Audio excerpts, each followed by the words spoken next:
സംഘർഷം നിറഞ്ഞ ഇന്നത്തെ ലോകത്ത് ഫ്രാൻസിസ് മാർപ്പാപ്പയുടെ വിയോഗം തീരാനഷ്ടമെന്ന് സദ്ഗുരു ശ്രീ മാതാമൃതാനന്ദമയി ദേവി. ചിന്തയിലും പ്രവൃത്തിയിലും അദ്ദേഹം വ്യത്യസ്തനായിരുന്നു. സമത്വത്തിന്റെയും സമാധാനത്തിന്റെയും സാഹോദര്യത്തിന്റെയും ഉദാത്ത സന്ദേശവാഹകനായിരുന്നു ഫ്രാൻസിസ് മാർപ്പാപ്പയെന്നും അമ്മ അനുസ്മരിച്ചു. ആദരണീയനായ പോപ്പ് ഫ്രാൻസിസിന്റെ ദേഹവിയോഗം നമ്മെല്ലാം അഗാധമായ ദുഃഖത്തിലാഴ്ത്തുന്നു. സംഘർഷം നിറഞ്ഞ ഇന്നത്തെ ലോകത്തിന് അദ്ദേഹത്തിന്റെ വേർപാട് തീരാനഷ്ടമാണ്. ചിന്തയിലും പ്രവൃത്തിയിലും അദ്ദേഹം വ്യത്യസ്തനായിരുന്നു. വിശാല വീക്ഷണവും മനുഷ്യസ്നേഹവും തികഞ്ഞ വ്യക്തിത്വമായിരുന്നു പോപ്പ് ഫ്രാൻസിസ്. സത്യം ലോകത്തെ അറിയിക്കേണ്ട അവസരങ്ങളിൽ അദ്ദേഹം നിർഭയം അത് ലോകത്തോട് വിളിച്ചു പറഞ്ഞു.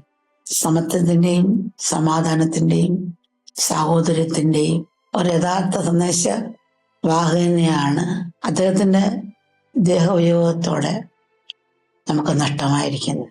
ആദരണീയനായ പോപ്പ് ഫ്രാൻസിസിന്റെ വേർപാടിൽ ദുഃഖിക്കുന്ന എല്ലാ വിശ്വാസികളുടെയും ദുഃഖത്തിൽ പങ്കുചേരുന്നതിനൊപ്പം അദ്ദേഹത്തിന്റെ ആത്മാവ് നിത്യശാന്തിയെ പോകട്ടെ എന്ന് ആത്മാർത്ഥമായി പ്രാർത്ഥിക്കുന്നു.